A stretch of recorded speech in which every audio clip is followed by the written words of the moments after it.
Abrimos la palabra del Señor en Hechos capítulo 20. Hechos capítulo 20.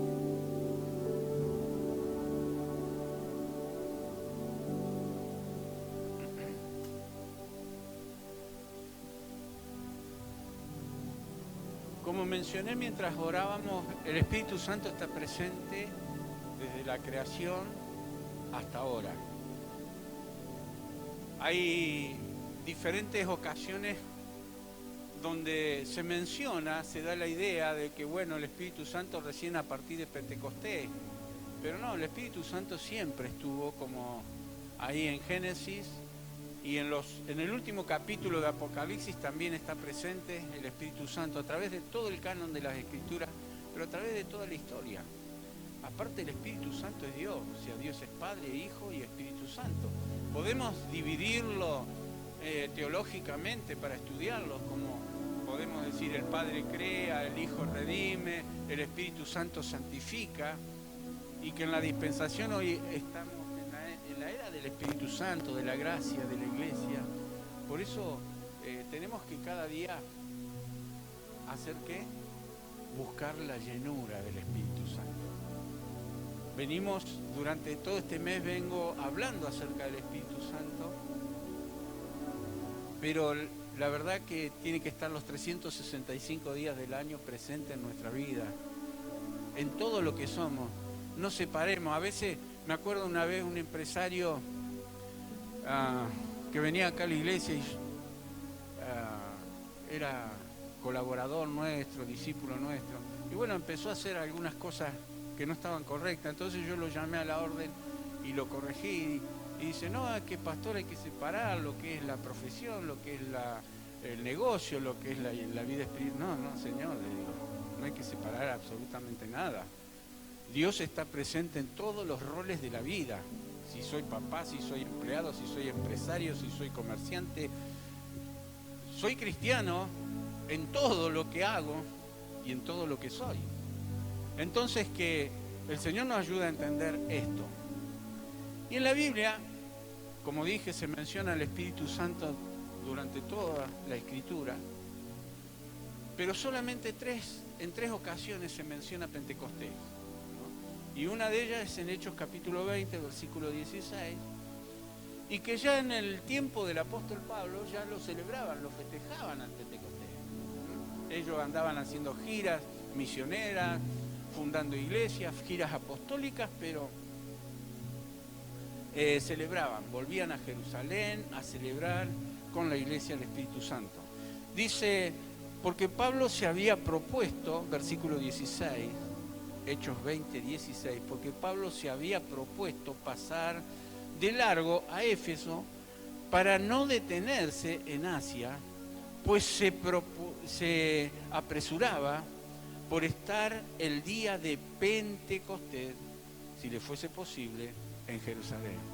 O sea, deseaba estar con sus hermanos, volver al centro de operaciones, a su casa central, a la iglesia en Jerusalén. Y bueno, hoy que está tan de auge los ministerios, los apóstoles, el otro día estuve en una reunión y bueno, apóstol de acá, apóstol de allá, está bien. Pero es como si se pensara que el apostolado es una casta superior. Simplemente el apóstol funda iglesia, forma obreros, los pone al frente y el apóstol se sujeta a los pastores. Bíblicamente, los apóstoles se reportaban a la iglesia de Jerusalén y estaban bajo el ministerio de la iglesia en Jerusalén. Entonces tenían que estar sujetos al ministerio de los que pastoreaban allí en la iglesia de Jerusalén, que era quien los enviaba. Pero bueno, no es el tema para tratar hoy, ¿no? Sino que lo importante acá es el anhelo y el deseo que el apóstol Pablo tenía de estar celebrando con toda la iglesia ese día que marcó un antes y un después, ¿no? Quédense aquí, la orden fue, quédense aquí hasta que sean investidos del poder del alto. Y dice, cuando llegó el día de Pentecostés, ¿Por qué? Porque se venía celebrando desde 1500 años antes de Cristo. Porque con Moisés, por ejemplo, ¿no? Partimos de la celebración de la Pascua. Era porque justamente 50 días después de la Pascua, el domingo de resurrección, 50 días después viene el Espíritu Santo sobre la iglesia. Jesús tuvo 40 días por causa de la incredulidad de nosotros, dando evidencia de su resurrección, porque ni los más cercanos le creían, tuvo que mostrar las manos, aparecerse, estar con ellos, que lo tocaran. Un espíritu no tiene carne y hueso como ves que yo tengo, Tomás, y así se le apareció a los de Maús, se le apareció a muchos, ¿no? Y gracias a Dios que no solo la palabra de Dios da evidencia de lo que Jesús es y lo que Jesús hizo, sino que hasta la historia narra todo esto que nosotros estamos compartiendo hoy. Como les decía, 1500 años antes ya se celebró la Pascua, la liberación de la esclavitud del pueblo de Israel, que había estado más de 4 siglos esclavos. Y qué tremendo, ¿no? Porque cuando Jesús viene a la vida, nos libera de esa esclavitud. Y hasta Israel no lo quería reconocer, porque le dijo, el que hace pecado, esclavos del pecado. Y se enojaban porque le decían, jamás hemos sido esclavos de nadie. Y mentían porque tuvieron muchos periodos de esclavitud con diferentes imperios. Pero Jesús hablaba de la esclavitud del pecado, ¿no? Y que es la esclavitud, gracias a Dios, porque también el Señor nos libró de la esclavitud física hace ya varios siglos, pero nadie pudo librarnos ni puede librarnos de la esclavitud espiritual, sino solo Jesús. Jesús es el que puede hacerlo. Y bueno, ellos venían ya celebrando la liberación de esa esclavitud. En Números capítulo 9, versículo 1 al 4, no lo vamos a leer, sino que simplemente se lo menciono. Y se venía celebrando la Pascua, se venía celebrando la fiesta de las primicias, de la cosecha, las fiestas de la semana. Y bueno, y la resurrección como primicia de los que habían de resucitar. Cristo es primicia de eso. Por eso quiero leerles en 1 Corintios capítulo 15, versículo 20, donde el Señor Jesucristo es mencionado allí. 1 Corintios capítulo 15, versículo 20, todo el capítulo habla de la resurrección. Qué tremendo, ¿no? De la esperanza. Y hay mucha escritura, enseñanza sobre esto. Pero el versículo 20 dice más, ahora Cristo ha resucitado de los muertos, primicia de los que durmieron es hecho. Haciendo celebración de la fiesta de las primicias, Jesús resucita ese día como primicia de resurrección, dando evidencia de que lo de la resurrección es algo fehaciente, algo verdadero, algo que va a suceder a la iglesia. ¡Qué tremendo! Y no solo lo prometió y Él es primicia, sino que el día que Jesús resucitó, muchos cristianos resucitaron, después se volvieron a morir, ¿no es cierto?, físicamente hablando, pero el Señor hizo todo, para que no quede absolutamente ninguna duda, y dice, primicia de los que durmieron es hecho, dice, porque por cuanto la muerte entró por un hombre, también por un hombre la resurrección de los muertos, porque así como en Adán todos mueren, también en Cristo todos serán vivificados. Todos serán vivificados, pero a cada uno a su debido orden. Cristo, las primicias, cuando se celebraba las primicias, 1500 años, el pueblo de Israel, el judío, entiende bien este concepto porque es una práctica milenaria para ellos, todavía lo siguen practicando hasta el día de hoy. O sea que vienen practicando más de 3500 años esto. Imagínense si está arraigado en la cultura de ellos, ¿no? Y dice aquí, pero cada uno a su debido orden, Cristo las primicias, luego los que son de Cristo en su venida. Porque con voz de mando, con voz de arcángel y con trompeta de Dios descenderá del cielo y los muertos en Cristo resucitarán primero. Primicias nuevamente, ¿no? De esa resurrección. Jesús resucita el día de las primicias, el día de Pascua, y 50 días después, 40 todavía Jesús está en la tierra, asciende al cielo.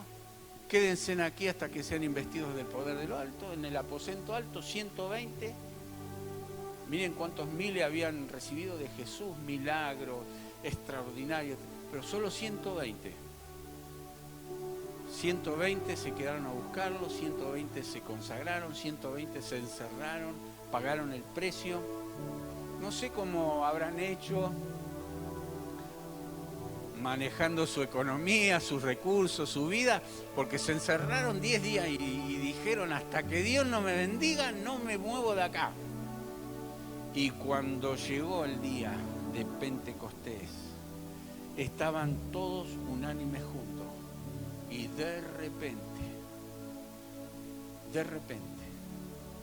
el Espíritu Santo descendió con poder. Qué maravilloso, ¿no?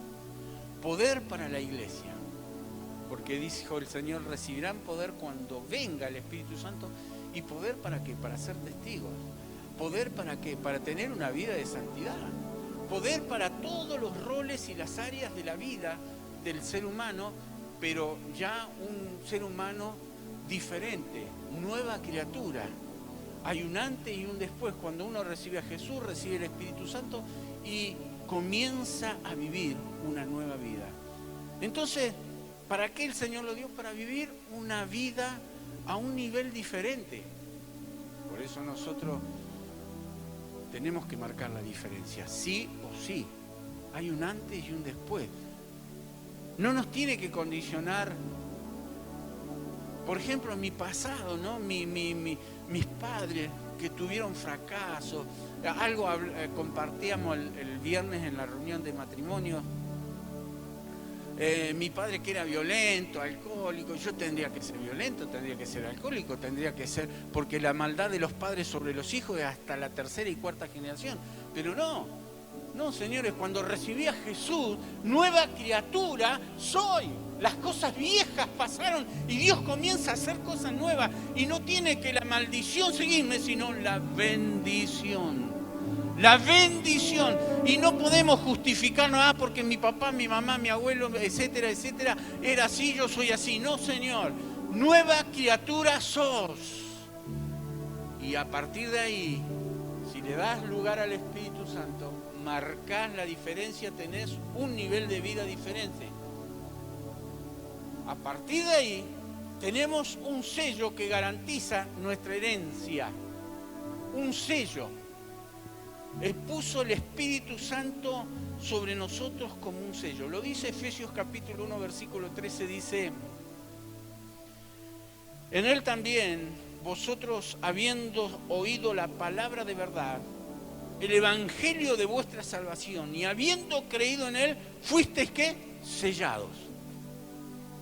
Dios dijo, esto es propiedad mía, este es mi hijo, más todos los que le reciben, los que creen en su nombre, les da potestad de ser hechos hijos de Dios. Y les pone un sello, una marca sobre ellos, ¿no? Un sello sobre nosotros. Dice con el Espíritu Santo. Ese sello es el Espíritu Santo de la promesa. De la promesa. Quédense, les voy a enviar al Espíritu Santo. Les conviene que me vaya porque si no, no vendría. Nos prometió y ya lo hemos logrado, que es las arras de nuestra herencia hasta la redención, es las primicias, es el comienzo. Dios tiene mucho más, por eso la vida cristiana entra en un proceso de crecimiento, de madurez y no tiene límites. La persona que está en Dios no tiene límites, los límites los ponemos nosotros, Dios no tiene límites. Entonces, una persona rendida al Señor puede hacer proezas, puede hacer grandes cosas. Por eso Jesús dijo, mayores cosas que las que yo hice, ustedes harán, porque yo voy al Padre. Entonces ahora es el tiempo de ustedes. Mi tiempo ya fue. Retorno al Padre. Ahora es tu tiempo, es nuestro tiempo, es el tiempo de la iglesia, es el tiempo del Espíritu Santo. Y qué maravilloso, porque dice acá es la garra de nuestra herencia hasta la redención de la posesión adquirida. Es una posesión, es una herencia ya adquirida para alabanza y para gloria de Dios. Vivimos para la gloria de Dios. Amén. Vivimos para darle gloria, para honrarlo al Señor. Entonces, tenemos un presente de recursos para vivir en este mundo marcando la diferencia. Un presente es aquí, ahora, es hoy, no mañana. No pierdas más tiempo. No perdamos más tiempo. Una vida rendida al Señor es una vida tocada, es una vida transformada y obviamente es un proceso de desarrollo. Para eso tenemos los cultos, para eso tenemos el Instituto Bíblico, para eso nos vivimos desafiando, porque yo me autodesafío. Cuando yo les predico a ustedes, me predico a mí mismo.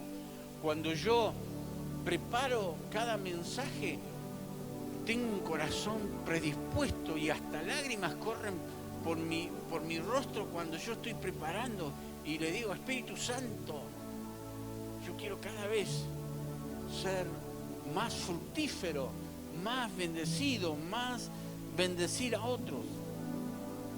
Porque entonces cuando el Espíritu Santo está obrando, se hace ya un poder personal, algo que está en nosotros, en la persona.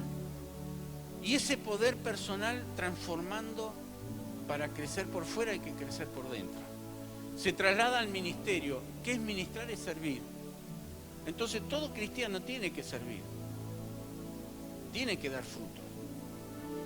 Pero para eso tiene que capacitarse, prepararse, crecer. No puede dar lo que no tiene. Y acá se trata de no sabiduría humana, ni de capacidades, ni de talentos, ni de dones en la carne, sino en el espíritu, porque las cosas espirituales se disciernen espiritualmente, se ministran espiritualmente, y los problemas del alma no los soluciona, aunque ayuda, la psiquiatría, la psicología, sino los problemas del alma, el doctor del alma se llama Jesucristo. Él es el único que puede transformar el corazón y el alma del ser humano. Entonces ese poder se traslada en cada uno de nosotros y empieza la metamorfosis, la transformación en nosotros. Y uno de los pasajes que, bueno, lo sé desde que tengo uso de razón y me fascina y me esfuerzo para cada día vivirlo, es Romanos 8. Dice, ninguna condenación hay para los que están en Cristo. Nos ha librado de la esclavitud. Y dice, los que no andan conforme a la carne, sino conforme al Espíritu. ¿Cuándo no hay condenación? Cuando se anda en el Espíritu, mis hermanos. Cuando se anda en el Espíritu. Entonces, tenemos que siempre darle lugar al Espíritu Santo en nuestra vida. El versículo 1 del capítulo 8 de Romanos justamente está diciendo eso, ¿no? El estilo de vida es andar, es alimentar, es la llenura del Espíritu Santo. Ese es el estilo de vida para nosotros. ¿Queremos resultado? ¿Queremos que las cosas sucedan? Practiquemos. Si uno es oidor nomás, queda ahí, no tiene fruto, no tiene resultado. Santiago usa la terminología oidores olvidadizos. ¿No? Si somos oidores olvidadizos, si viene el enemigo y roba la palabra que está siendo sembrada en el corazón en esta mañana o cada vez que Dios nos habla, no da fruto. ¿Cuándo da fruto? Cuando está sembrada en buena tierra, cuando hay disposición. Dice que nos libra de toda ley condenatoria. El versículo 2 dice, porque la ley del Espíritu de vida en Cristo me ha librado de la ley del pecado. El pecado te condena, el pecado te destruye, el pecado te aparta de Cristo, el pecado te arruina la vida. Y dice que el Señor a través del Espíritu Santo, nos libra de esa ley de condenación. Por eso dice, los que son de Cristo han crucificado su carne con sus pasiones y deseos. ¿Qué te parece? ¿Estás vivo todavía? ¿O estás muerto? Con Cristo estoy juntamente crucificado y ya no vivo yo, mas Cristo vive en mí. El versículo 3 dice que Jesús lo hizo posible, Él venció por nosotros, dice, porque los que era imposible para la ley, por cuanto era débil por la carne, Dios, enviando a su Hijo en semejanza de carne de pecado, o sea, tomando un cuerpo humano, condenó al pecado en la carne, muere en la cruz, paga el precio, la paga del pecado es la muerte. Todos tendríamos que haber pasado por esa cruz, pero Jesús tomó nuestro lugar y produce ese milagro maravilloso de andar en el Espíritu. Muerte a la carne y nos declara justos. Dice el versículo 4, para que la justicia de la ley se cumpliese en nosotros, que no andamos conforme a la carne, no andamos, sino conforme al Espíritu. Dice el capítulo 5 de Romanos, justificados por la fe tenemos paz para con Dios por medio de nuestro Señor Jesucristo. Nos declara justos, nos declara puros, santos, sin mancha. Es como Dios nos ve a través de la sangre de Cristo. Eso es santidad instantánea, ¿no? Nos ve a través de la sangre de Cristo, perfectos, puros, sin mancha. Pero la realidad es que soy de carne y hueso, tengo la naturaleza caída hasta que el Señor venga. Cuando el Señor venga por segunda vez ya se va a terminar todo eso. Y en un día, dice uno de los profetas, en un día Dios terminará con el pecado. Un día, al día que Cristo retorne a buscarnos, qué maravilloso. Yo anhelo ese día glorioso, ¿no? No vamos a necesitar más rejas, ni que cuidarnos, no vamos a enfermarnos más, vamos a experimentar todo lo maravilloso y glorioso que experimentó Adán en el Edén antes de la caída. Pero gracias a Dios por el segundo Adán que no cayó, que nos da la justificación por medio de la gracia y logramos una mente espiritual, dice, porque los que son, verso 5, los que son de la carne piensan en las cosas de la carne, pero los que son del Espíritu, en las cosas del Espíritu. Empezá a pensar en las cosas del Espíritu, tenés que ir al retiro de hombres, tenés que venir a la iglesia, tenés que edificar en lo espiritual. Porque la carne para nada aprovecha. Entonces edifiquemos lo espiritual. Cuesta, sí que cuesta. Cuesta. Pero tenemos poder en Cristo, ¿no? ¿O no? Sí, tenemos. Dice Timoteo, espíritu de dominio propio. El Espíritu Santo nos rebustece, cuando mayor es el que está en nosotros que el que está en el mundo, Jesús tiene el control y el dominio, nos da dominio propio.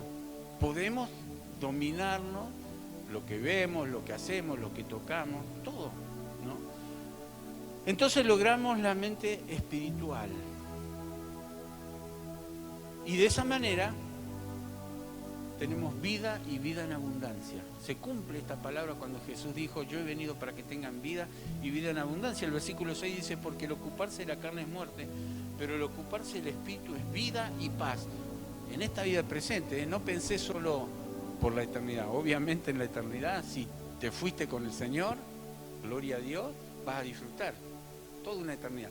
Pero en el presente, que seguimos luchando contra la carne y contra el pecado, y contra el diablo, y etcétera. Bueno, allí el Señor promete vida y paz en medio de todo el caos. La naturaleza caída es enemistad contra Dios. Verso 7 dice, por cuanto los designios de la carne son enemistad contra Dios, porque no se sujetan a la ley de Dios, ni tampoco pueden. El hombre natural no puede, solo con la ayuda del Señor es posible. Por eso lo que más alimenta es lo que va a prevalecer. Aliméntate, lee la palabra todos los días, orá todos los días. O sea, así como dedicás horas para el descanso, horas para el trabajo, horas para la familia, dedica tiempo para el Señor. Y ese tiempo con Dios va a ser optimizar todas las demás relaciones, actividades, cosas que vos hagas, porque cuando la bendición de Dios está, lo que toques va a prosperar. Va a venir el enemigo, va a venir la prueba, va a venir la lucha, pero ¿cuál es el resultado final? Que va a tener la victoria en el nombre de Jesús. La tenemos en Cristo Jesús. Dice que somos gente del Espíritu y nos esforzamos por agradarle. El versículo 8 dice, y los que viven según la carne no pueden agradar a Dios. Entonces, ¿qué hacemos? Que esa naturaleza, si le das lugar, no puede agradar a Dios, pero cuando le das lugar a la naturaleza espiritual, agrada a Dios, hace la voluntad de Dios. Somos gente del Espíritu y nos esforzamos por agradarle. Se cumple el versículo 9, mas vosotros no vivís según la carne, sino según el Espíritu, si es que el Espíritu de Dios mora en vosotros. ¿Recibiste a Jesús? El Espíritu Santo mora. No dudes nunca de eso. Y dice, si alguno no tiene el Espíritu de Cristo, no es de Él. O somos o no somos. Versículo 9, ¿no? Dice, qué maravilloso es entonces experimentar, practicar la presencia de Jesús. En el versículo 13 dice que por el Espíritu tenemos la victoria, porque si vivís conforme a la carne, moriréis. Mas si por el Espíritu hacés morir las obras de la carne, viviremos. Y viviremos en paz, en bendición, en prosperidad, en felicidad. Qué tremenda bendición, ¿no? Saber que Él nos proveyó todo para ser felices, para tener paz, para tener victoria. Mirá el versículo 26 porque quiero acelerar. Versículo 26 nos ayuda en nuestra debilidad. Intercede por nosotros, como dijimos hoy en la oración, y pide conforme a la voluntad de Dios. Verso 26. Y de igual manera el Espíritu nos ayuda en nuestra debilidad, pues ¿qué hemos de pedir como conviene? No lo sabemos. Pero el Espíritu mismo intercede por nosotros con gemidos indecibles. El 29 dice que si lo buscamos de todo corazón, estamos predestinados a ser la misma imagen de Jesús. Mirá, porque a los que antes conoció también los predestinó para que fuesen hechos conforme a la imagen de su Hijo, para que Él sea el primogénito entre muchos hermanos, predestinados a ser a la imagen de Jesús. ¡Qué maravilloso! Yo la verdad estoy feliz con el hermano mayor que tengo, el ejemplo que me ha dado, sigue ayudándome porque está a la diestra de mi papá, intercediendo por mí, sigue ayudándome. Qué tremendo, ¿no? Oh, cuánto amo a Jesús. ¿Y vos? Amén. Qué hermoso. Dice el 31 que si tenemos esta manera de vivir, ¿quién podrá contra nosotros? Si yo tengo la manera de vivir en el Espíritu, soy invencible. Decirle al que está a tu lado, sos invencible si vivís, pero no termina ahí, si vivís en el Espíritu. Sos invencible si vivís en el Espíritu. Bendito sea el Señor. Versículo 31. ¿Qué pues diremos a esto? Si Dios es con nosotros, ¿quién contra nosotros? Se está metiendo con Dios. Por eso sos invencible. Nuestro Padre Celestial no nos mezquinó a Jesús. ¿Cómo no nos va a dar con Él también todas las cosas? Pregúntale al que está a tu lado, ¿qué necesitas? Bueno.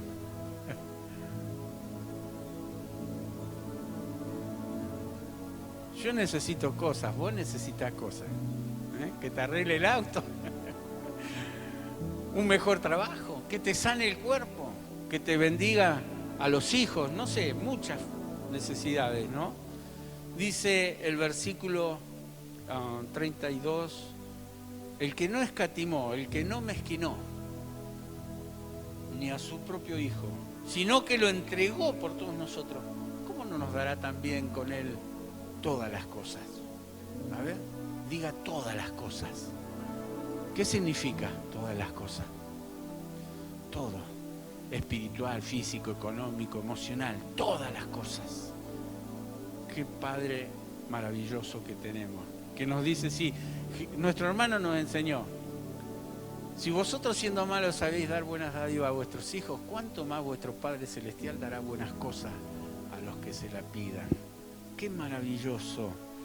Con su espíritu somos más que vencedores. El verso 37, antes en todas estas cosas somos más que vencedores por medio de aquel que nos amó. Nada nos podrá separar del amor de Dios, dice, ni lo alto, ni lo profundo, ni ninguna otra cosa creada nos podrá separar del amor de Dios, que es en Cristo Jesús, Señor nuestro. ¿Qué necesitamos? Que el Señor nos ayude a marcar la diferencia viviendo una vida en el Espíritu. Amén. Poner la mano sobre tu corazón. Decirle, Espíritu Santo, sé que mis desaciertos, mi desobediencia te alejan de mí. Pero yo quiero que estés cerca mío, sobre mí, dentro mío, Señor. Que ninguna cosa te entristezca. Que ninguna cosa te entristezca, que ninguna cosa te aleje de mí, Señor. Que yo pueda ser lo suficientemente obediente, sabio, sabia, hermana, decíselo al Señor, para que ninguna cosa, Señor, te aleje tu presencia, te ofenda, te entristezca. En el nombre de Jesús, en el nombre de Jesús. Póngase de pie, por favor. Todos aquellos que no tienen la experiencia de hablar en lenguas, que no tienen la experiencia de hablar en lenguas, pasen primero. Y luego van a pasar todos los que hablan en lengua y vamos a apoyar a estos hermanos y vamos a cerrar orando juntos, buscando un momento, un tiempo, mientras los chicos nos ministran, cantando, adorando al Señor. Pasen con toda confianza. Los que nunca hablaron en otras lenguas, pasen. Dile, Señor, te amo. Y mire, no se desanime si acá no habla en otras lenguas hoy. En casa, mientras usted está buscando a Dios, puede recibir el bautismo en el Espíritu Santo. ¿Sí? Puede hablar en otras lenguas, según el Espíritu nos da. Porque el que habla en lenguas, a sí mismo se edifica. Por eso es importante hablar en lenguas. Porque te edificás espiritualmente. Porque tenés comunión con Dios. Amén. Bueno, una fila a todos los que no hablan en lengua y todos los que tenemos la experiencia que hablamos en lengua, vengan y oremos por ellos. Vengan, rodeémoslo, oremos todos juntos.